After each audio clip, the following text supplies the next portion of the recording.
Y seguimos informando, seguimos generando noticia con las entrevistas que presentamos aquí en el Noticiero 1. Está con nosotros Cristina Reyes, ella es asambleísta, como ustedes saben, por el Partido Social Cristiano, e integra la Mesa de Soberanía, Relaciones Internacionales e Integración Latinoamericana. Le hemos pedido que nos acompañe para revisar una tarea que se le ha encomendado a esta mesa y que es preciso que la ciudadanía sepa el avance de esta responsabilidad, de esta tarea que he señalado. Cristina, me refiero al tema de investigar cómo están las cosas con Colombia. ¿Qué es lo que ocurrió en la mesa? ¿Por qué se creó esta comisión? ¿Y qué tareas han sido asignadas, si es tan amable? Sí, gracias Andrés, un saludo para todos los televidentes. El Pleno de la Asamblea, cuando hicimos ese pronunciamiento general condenando la incursión del ejército colombiano en territorio ecuatoriano, violando nuestra soberanía, pero aún así recalcando que también cualquier grupo irregular que pernote en territorio ecuatoriano también está violando nuestra soberanía, pues luego de hacer obviamente votos para que se restablezcan las relaciones diplomáticas con Colombia, se estableció esta comisión que haga seguimiento. Al momento no hemos elaborado un informe, pero ya han comparecido algunas autoridades. Compareció el ministro de Defensa, la cúpula de las Fuerzas Armadas, y si bien no, hay algunos datos que evidentemente por seguridad nacional no se pueden revelar, pues yo creo que el país exige también una explicación porque ha quedado evidenciada la vulnerabilidad de nuestro territorio, porque si hubo esta incursión violenta, sangrienta, de parte del gobierno colombiano, el ejército colombiano, no es menos cierto que también estos grupos irregulares pernotan en el Ecuador como si fuera su casa. Entonces, ¿dónde están las Fuerzas Armadas en esta labor ¿Hacia difícil? dónde se dirigen las sospechas un poco?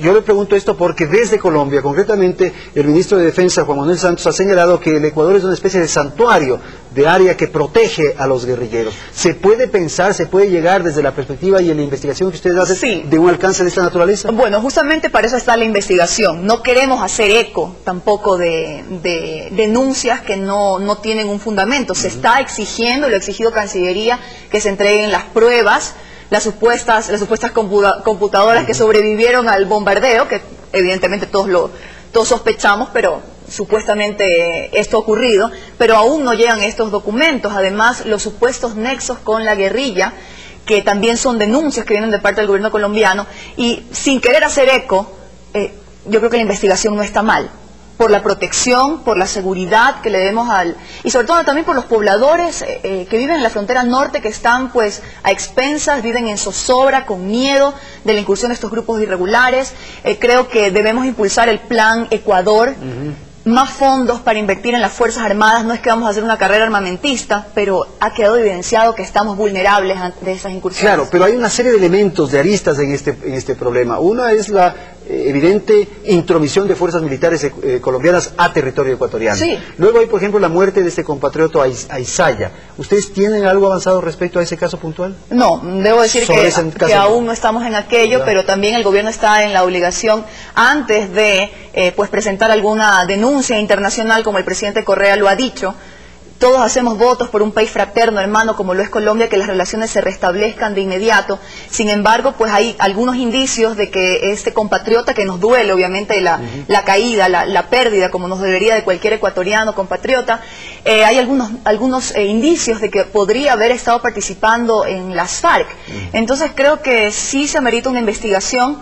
Aparte también nos preocupa, Andrés, como asambleístas, como ciudadanos, la ola de violencia que se está desatando aquí en la ciudad de Quito, pues en una famosa joyería se denuncia de que el armamento pues era de alto calibre, de grueso calibre, mejor dicho, también afuera del jardín. Entonces todo esto nos preocupa. Creo que debemos pues reforzar la seguridad nacional. Esa es una demostración de lo vulnerable que es la frontera, como usted ha referido, porque en algunos casos son colombianos los que han intervenido en estos ataques, en estos asaltos, y demuestra también la fragilidad de nuestras Fuerzas Armadas, y en algunos casos de falta de observancia a las disposiciones, a las normas, a los reglamentos y a las capacitaciones con el propósito de frenar. Por ejemplo, aquel tema de que el radar no funcionó esos días porque estaba apagado, resulta absolutamente inentendible. Entonces, en el caso de Fuerzas Armadas, ustedes, ¿cuál es la observación que han hecho? ¿Cuál es el análisis que han hecho? Sí, bueno, tuvimos una conversación bastante profunda en la que se revelaron algunos datos preocupantes. Yo sí creo que se debe reforzar nuestras Fuerzas Armadas, la capacidad operativa, pues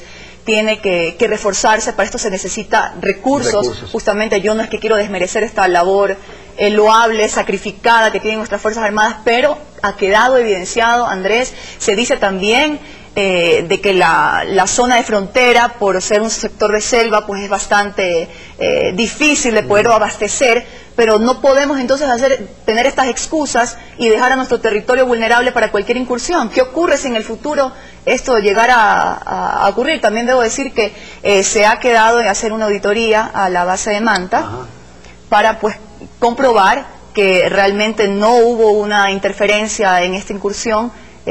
Pues, ¿y eso todavía no ha habido un trabajo o ya ha empezado? Todavía no, como usted sabe, hemos iniciado, gracias a Dios, porque para eso nos facultó el pueblo ecuatoriano, que es hacer la nueva Constitución, y es un trabajo que se ha ido dilatando con el tiempo. Empezamos ya con el trabajo constitucional y fuimos la primera mesa en presentar los articulados, de los cuales 5 ya fueron aceptados en su mayoría. Bueno, yo en uno discrepé y presenté informe de minoría, y en un debate en el pleno pues serán aprobados. Muy bien, muchísimas gracias entonces por su presencia. Gracias, Cristina, por habernos acompañado. Cristina Reyes, esta noche en el Noticiero 1 para referir el trabajo que lleva adelante la comisión, la mesa en la que ella está trabajando. En la Asamblea Constituyente, por cierto, vamos a ir a un corte comercial, retornamos en un instante.